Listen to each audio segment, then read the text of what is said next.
नमस्कार। आप सभी का स्वागत है इस कोर्स में जिसका नाम है enabling technologies for 6G communication networks. मैं हूं professor Vivek Ashok Bohra, triple IT Delhi से। चलिए आरंभ करते हैं आज का लेक्चर।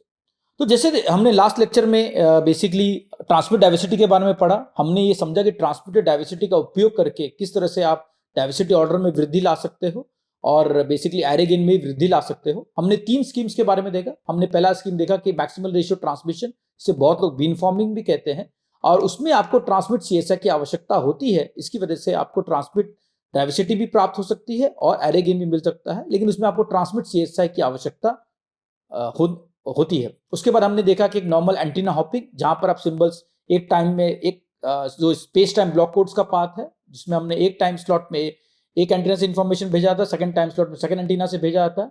उसके बाद फिर हमने पढ़ा बेसिकली एक इंपॉर्टेंट टेक्निक में जिसे अलामुटी स्पेस टाइम ब्लॉक कोड्स भी कहा जाता है या orthogonal space time block codes भी कहा जाता है। इसमें हमने पढ़ा कि बिना ट्रांसमिट सीएसआई के भी आप फुल डाइवर्सिटी किस तरह से ऑब्टेन कर सकते हो। हालांकि उसमें देखा एक कॉम्प्रोमाइज होता है, वो एरे गेन के तहत होता है, क्योंकि इसमें आपके जो सेम सिंबल आप 2 टाइम स्लॉट में भेजते हो, इसलिए आपकी जो पावर है वो दोनों सिंबल में सेम सिंबल में इक्वली डिवाइड हो जाती है। तो वो एक ड्रॉबैक है, लेकिन उसमें एक इंपॉर्टेंट बेनिफिट ये है कि आपको ट्रांसमिट सीएसआई की आवश्यकता नहीं पड़ती है। तो ये कन्वेंशनल स्कीम से हमने माइसो सिस्टम्स के तहत देखा, जिसमें आप ट्रांसमिट डाइवर्सिटी ऑब्टेन कर सकते हो, और यही एक बेसिस बनता है आगे जाके मैसिव माइमो सिस्टम्स के लिए। अब हम पढ़ेंगे एक माइमो system.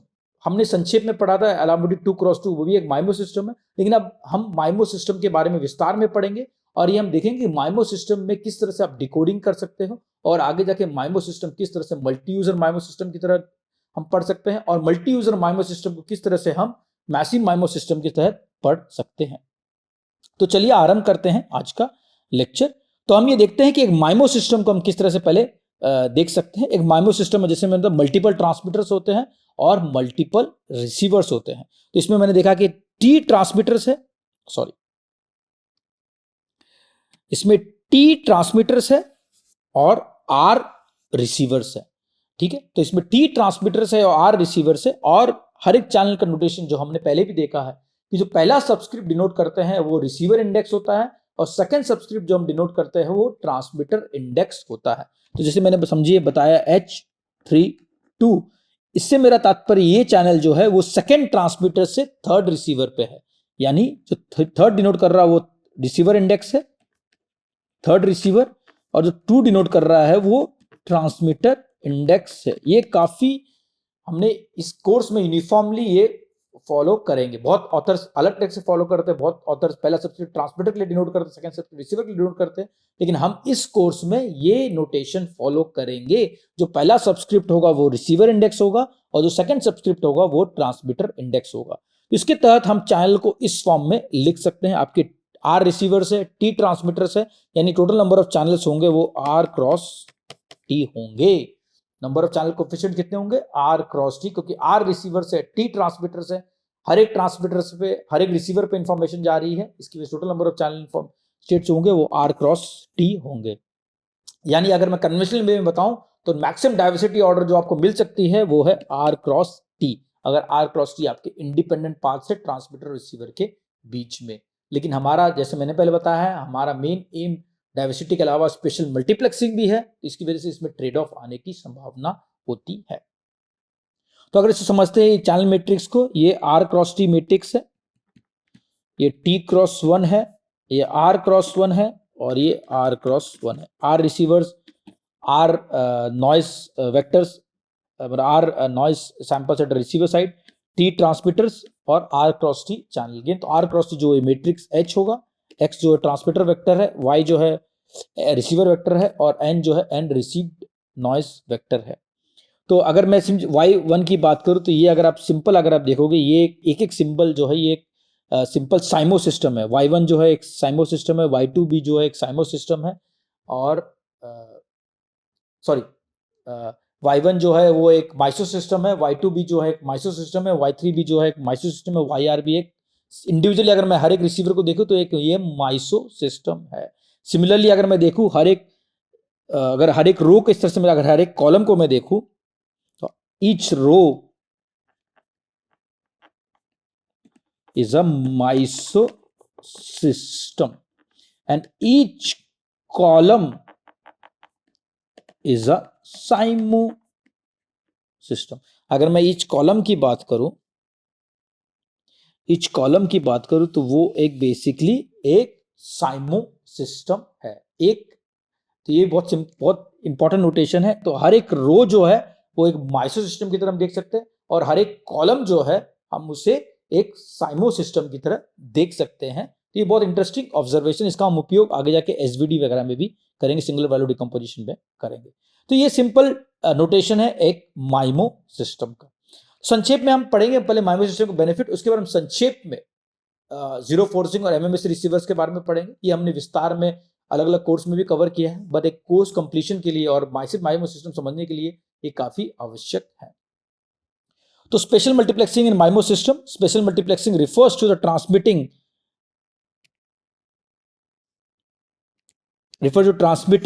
Multiple data streams over a multipath channel by exploiting multipath. तो हम क्या करते हैं, स्पेशल मल्टीप्लेक्सिंग जिसमें मैंने बताया आपको इंडिपेंडेंट डेटा स्ट्रीम भेजनी है ट्रांसमीटर से रिसीवर तक. आपका ट्रांसमीटर में मल्टीपल एंटीनाज है, रिसीवर पे भी मल्टीपल एंटीनाज है. तो किस तरह से मल्टीपल एंटीनाज का उपयोग करके हम पैरेलल डेटा ट्रांसमिशन कर सकते हैं, ये बहुत ही महत्वपूर्ण है. आप साइसो सिस्टम में देखोगे single input single output system में आप एक समय पे एक ही डेटा भेज सकते हो, या तो x1 एक समय पे फिर x2. हम multiple input multiple output systems का उपयोग करके एक समय पे मल्टीपल डेटा स्ट्रीम्स हम भेज सकते हैं. इसकी वजह से आप कैपेसिटी में लीनियरली इंक्रीज आ जाएगा. So by doing so multiple data channels can be transmitted. Multiple data stream data channels जो मैंने बताया यहां पर, मल्टीपल डेटा चैनल्स या data streams can be transmitted simultaneously over the same frequency band. एक बहुत ही बड़ी, ना आपको अलग से टाइम रिसोर्स की आवश्यकता पड़ती है, ना आपको अलग से फ्रीक्वेंसी रिसोर्स की आवश्यकता पड़ती है. सेम टाइम में सेम फ्रीक्वेंसी में आप मल्टीपल डेटा स्ट्रीम्स भेज रहे हो ट्रांसमीटर से रिसीवर की तरफ. So enabling potentially large number of bits per second to be transmitted per hertz of the spectrum. तो आपकी बेसिकली स्पेक्ट्रल एफिशिएंसी में लीनियरली इंक्रीज आ सकती है. When transmitting multiple data from receivers, each stream is interfered with t-1 other streams. तो obviously बात है, आप जब सेम टाइम सेम फ्रीक्वेंसी में सब स्ट्रीम्स को भेजोगे तो ऑब्वियसली अगर टी स्ट्रीम्स है तो हर एक स्ट्रीम t-1 स्ट्रीम से इंटरफेयर करेगी, which poses a clear challenge for the receiver in a special multiplexing system. तो रिसीवर पे आपके ये किस तरह से आप इंफॉर्मेशन को रिट्राइव करोगे in presence of this interference from t-1 system is a challenging problem.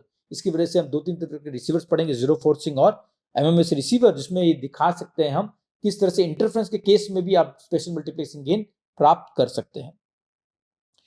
The purpose of the demultiplexing scheme or equalization in special multiplexing is to mitigate the effects of this interference. तो demultiplexing scheme जो उपयोग करेंगे receiver पे, वो किस तरह से जो t-1 इंटरफेरेंस आपको मिल रहा है आपकी रिमेनिंग चेन से, किस तरह से उससे आप नलिफाई या मिटिगेट करोगे. It can be shown that a maximum number of data stream RH that can be supported by a MIMO system using special multiplexing is given by this. Is important. आप maximum number data stream जो support कर सकते हो, minimum number of transmitter antennas और minimum number of receiver antennas. अगर मैंने n t को T से डिनोट किया और एनआर को आर से डिनोट किया, number of transmitter number of receiver antenna, ये आपका मल्टीप्लेक्सिंग गेन होता है. इसे हम स्पेशल मल्टीप्लेक्सिंग गेन कहते हैं. इसे हम स्पेशल मल्टीप्लेक्सिंग गेन कहते हैं क्योंकि minimum number of transmitter and the receiver antenna. इसमें इंपॉर्टेंट कैच है, यानी माइसो सिस्टम और ये साइमो सिस्टम में नो मल्टी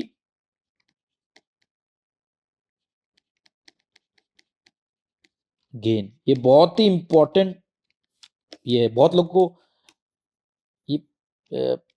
लोग इसमें कंफ्यूज हो जाते हैं, लेकिन इसमें आपको जानने की आवश्यकता है कि साइमो और माइसो सिस्टम में आपको कोई मल्टीप्लेक्सिंग गेन नहीं मिल सकता है मल्टीपल एंटीना की वजह से.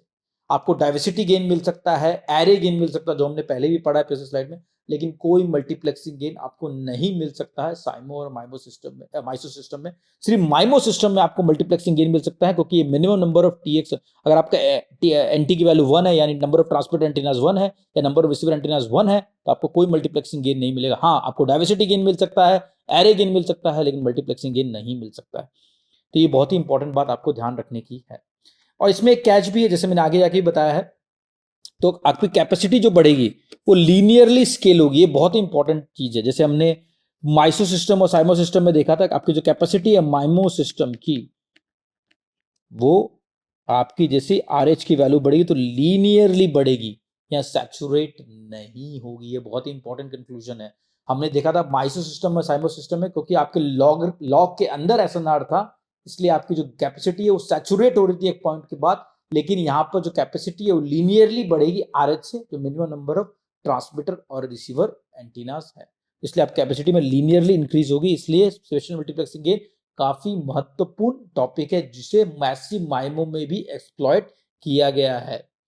स्पेशल मल्टीप्लेक्सिंग गेन, आपके जब लार्ज नंबर ऑफ एंटीनास होंगे तो आप लार्ज नंबर ऑफ यूजर्स को भी सपोर्ट कर सकते हो for the same time and with in the same frequency, क्योंकि ये आपको स्पेशल मल्टीप्लेक्सिंग गेन प्रदान कर रहा है माइमो सिस्टम।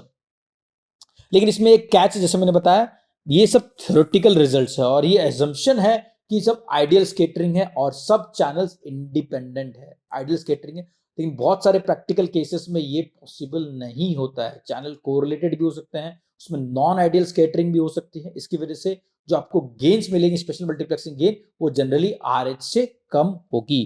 तो SM गेन जो मिलेगा आपको जनरली स्पेशल मल्टीप्लेक्सिंग गेन, वो जनरली RH से कम होगा। RH आपकी theoretical value, theoretical maximum possible है, तो जो एक्चुअल प्रैक्टिकल गेन्स मिलेंगे वो आपको RH से कम मिलेगी। ये एक इंपॉर्टेंट कैच है माइमो सिस्टम के लिए, जिसका हम आगे जाके मैसिव माइमो सिस्टम में भी प्रयोग करेंगे। सील कंडीशन चैनल्स या नॉन आइडियल स्कैटरिंग में आपकी गेन्स कम हो जाएगी, स्पेशल मल्टीप्लेक्सिंग गेन्स कम हो जाएगी। तो अब दो रिसीवर्स को संक्षेप में समझने का प्रयत्न करते हैं। पहला है जीरो फोर्सिंग, सेकंड है linear minimum mean square receivers. Zero forcing, इन दोनों को हमने पहले के कोर्स में भी विस्तार में पढ़ा है, हम संक्षेप में बताने का प्रयत्न करेंगे। जीरो फोर्सिंग बहुत ही सिंपल रिसीवर है, लेकिन इसमें मेजर प्रॉब्लम नॉइज एम्पलीफिकेशन का होता है। MMSE थोड़ा कॉम्प्लेक्स है, but it's a very good trade off between match filter and the zero forcing receiver. So they work by spatially decoupling the effects of channel by a process known as MIMO equalization. तो ये decouple करते हैं by a process known as MIMO equalization. तो पहले zero forcing के बारे में समझने का प्रयत्न करते हैं। जीरो फोर्सिंग में वेरी सिंपल है, y equal to HX plus n, ये हमने पैनल चैनल देख चुका है। तो जीरो फोर्सिंग से मेरा तात्पर्य, अगर आपको रिसीवर पे H पता है तो बेसिकली आप H को डिवाइड कर दोगे y से। डिवीजन लीनियर स्केल में तो सिंपल लगता है, बट मैट्रिक्स में इतना सिंपल नहीं होता है, तो इसे हम इनवर्स के माध्यम से समझेंगे। तो ये जो इनवर्स है H इनवर्स, इसके कुछ कंडीशंस है। तो पहला कंडीशन ये है, ये सिर्फ स्क्वायर मैट्रिक्स के लिए एग्जिस्ट करता है only when R equal to T, जब number of transmitter antennas is equal to number of receiver antennas, और इसमें भी जब ये फुल रैंक मैट्रिक्स है तभी ये एग्जिस्ट करता है, तभी square matrix is, that is when there are equal number of transmitter antennas. Even for square matrix, inverse does not exist if matrix is rank deficient. Full rank से मेरा तात्पर्य number of linearly independent columns and rows, इस case में minimum of maximum of R and T, और sorry minimum of R and T। लेकिन अगर ये दो कंडीशन सेटिस्फाई नहीं होगी तो इनवर्स एग्जिस्ट नहीं करेगा, तो इसको सॉल्व करना मुमकिन नहीं है, एग्जैक्ट सॉल्यूशन लाना मुमकिन नहीं है। तो इसके लिए हम इसका उपयोग करते हैं सूडो इनवर्स का, इसलिए हम उपयोग करते हैं सूडो इनवर्स का। और सूडो इनवर्स से मेरा तात्पर्य यह है कि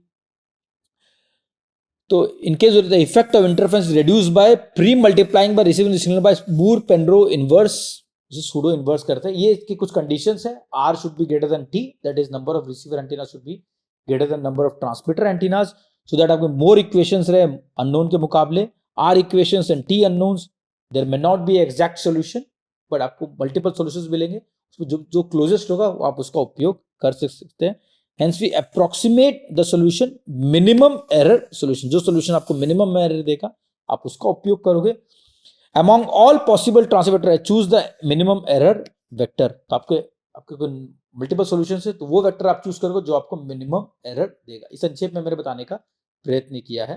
तो सिंपल है, आप माइमो जीरो फोर्सिंग का प्रयोग कर रहे हो, आप चैनल को डिवाइड कर रहे हो रिसीव इंफॉर्मेशन से, ताकि आपको ट्रांसमीटर वेक्टर का इंफॉर्मेशन मिल सके, लेकिन वो डिवीजन इतना सिंपल नहीं है, उसे हम इनवर्स के नाम से जानते हैं, H इनवर्स। लेकिन H इनवर्स तभी एग्जिस्ट करेगा जब R is equal to T होगा, और जो H अगर फुल रैंक मैट्रिक्स होगा। अगर ये कंडीशन सेटिस्फाई नहीं करती है तो हम सूडो इनवर्स का प्रयोग करेंगे। सूडो इनवर्स से कंडीशंस कुछ इस तरह से हैं, number of receivers should be more than number of transmitters, so that number of knowns is number of equations is more than number of unknowns. उस केसेस में भी मल्टीपल सॉल्यूशंस होने की संभावना है, तो आप वो सॉल्यूशन को सिलेक्ट करोगे या वो ट्रांसमिट वेक्टर को सिलेक्ट करोगे जो आपको मिनिमम एरर देगा। तो इस संक्षेप में मैंने इसको बताने का प्रयत्न किया है। तो कुछ डिफरेंसेस है सूडो इनवर्स से इनवर्स में, मैं इसको विस्तार में नहीं जाऊंगा। Pseudo inverse is a left inverse, इसलिए हम एच इनवर्स वाई करते हैं। Inverse is unique, pseudo inverse is not unique, and inverse exist and pseudo inverse reduces to actual inverse. अगर आपका इनवर्स एग्जिस्ट करता, pseudo inverse the same as inverse. The process of pre-multiplying the received matrix by the pseudo inverse channel matrix and then performing detection constitutes a zero forcing detection। इसे हम zero forcing कहते हैं क्योंकि आप pseudo inverse के द्वारा उसे H जो सूडो उसको मल्टीप्लाई करते हैं रिसीव वेक्टर से। ये हम जब करते हैं सूडो इनवर्स से, एलिमिनेट्स इंटरफेरेंस और equivalently it forces the interference to be zero, that's why it's known as a zero forcing. जब हम सूडो इनवर्स से मल्टीप्लाई करते हैं रिसीव वेक्टर वाई को, तब ये फोर्स करता है इंटरफेरेंस को जीरो होने के लिए, तो इसलिए हम इसे कहते हैं जीरो फोर्सिंग। ठीक है। In the process however the noise term has also been pre-multiplied by h inverse। इसका ड्रॉबैक ये है, हाँ हालांकि आपका इंटरफेरेंस को आप जीरो करने की प्रयत्न कर रहे हो, इससे आपका जो नॉइज है रिसीवर पे वो भी आपका h से मल्टीप्लाई हो रहा है सूडो इनवर्स से। अगर आपकी नॉइज की वैल्यू बहुत ज्यादा या h की वैल्यू बहुत कम है तो आपको नॉइज एम्प्लीफिकेशन होने का खतरा रहता है। Ultimately, the elimination of interference in zero forcing comes at the expense of a growth in noise power called as noise amplification। ये एक मेजर प्रॉब्लम है जीरो फोर्सिंग इक्वलाइजेशन का या जीरो फोर्सिंग माइमो रिसीवर का, नॉइज एम्प्लीफिकेशन। हालांकि आपका interference तो zero करने का प्रयत्न कर रहे हैं, उसकी वजह से एडेड ड्रॉबैक ये हो जाता है आपका कि आपका नॉइज में एम्प्लीफिकेशन हो जाता है। तो अगर मैं डाइवर्सिटी ऑर्डर की बात करूं, अगर इसमें तो अगर आपको फुल मल्टीप्लेक्सिंग गेन चाहिए, आर इक्वल टू टी है, तो आपको डाइवर्सिटी ऑर्डर 1 हो जाएगा। तो diversity order R minus T plus 1, for example R equal to 4, T equal to 2, diversity आपको 3 मिल सकती है। अगर 4 रिसीवर है और 2 ट्रांसमीटर है तो इस केस में आपको मल्टीप्लेक्सिंग गेन 1 मिलेगा, मैक्सिमम 1, क्योंकि minimum of T comma R, और डाइवर्सिटी ऑर्डर इस केस में आपको मिल सकता है 3। तो ये ट्रेड ऑफ है, हमने देखा ये ट्रेड ऑफ है। अगर आपको मल्टीप्लेक्सिंग गेन नहीं चाहिए था तो मैक्सिमम डाइवर्सिटी ऑर्डर आपको इसमें 8 मिल सकता था, R into T that is 8, लेकिन आपको मल्टीप्लेक्सिंग गेन चाहिए 2 क्योंकि मिनिमम ऑफ टी को मार, तो आपका डाइवर्सिटी ऑर्डर रिड्यूस होकर 3 हो गया है। ये इंपॉर्टेंट बात नोट करने की है। तो अगर मैं संक्षेप में से बताऊंगा सहूलियत के लिए, अगर आर की वैल्यू 4 है, टी की वैल्यू 2 है, यानी 4 रिसीवर एंटीना है और 2 ट्रांसमीटर एंटीना है।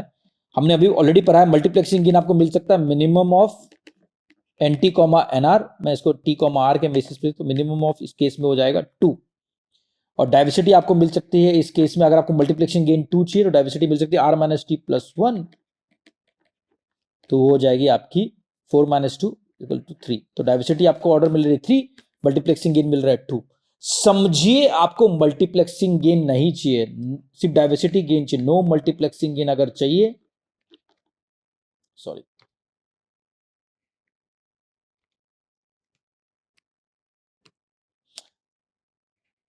नो मल्टीप्लेक्सिंग, देन आपका डाइवर्सिटी कितनी मिल सकती है, आर इंटू टी, यानी आपको इतने मिल सकते हैं 8, लेकिन इसमें आपको कोई मल्टीप्लेक्सिंग गेन नहीं मिलेगा। तो ये इंपॉर्टेंट बात नोट करने की है, इसमें कंफ्यूजन होता है लोगों को, लेकिन ये संक्षेप में मैंने बताने का प्रयत्न किया है। Zero forcing receivers can only provide multiplexing gain R limited by the diversity gain, ये मैंने बताया इस केस में। Hence diversity gain increases with the number of receivers.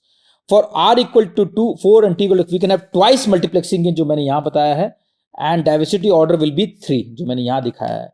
When R equal to T, जब आर इक्वल टू टी होगा तो आपको कोई डाइवर्सिटी गेन नहीं मिलेगा, सिर्फ मल्टीप्लेक्सिंग गेन मिलेगा। तब zero forcing is not a, अगर आपको सिर्फ मल्टीप्लेक्स डाइवर्सिटी गेन चाहिए तो zero forcing is not a bad receiver to go for it. आप कुछ और टेक्निक का प्रयोग किए, जैसे मैंने पहले बताया था आलमोटी कोड्स का प्रयोग कर सकते हैं, कुछ और टेक्निक्स का प्रयोग कर सकते हैं कि आपको सिर्फ डाइवर्सिटी गेन प्राप्त हो।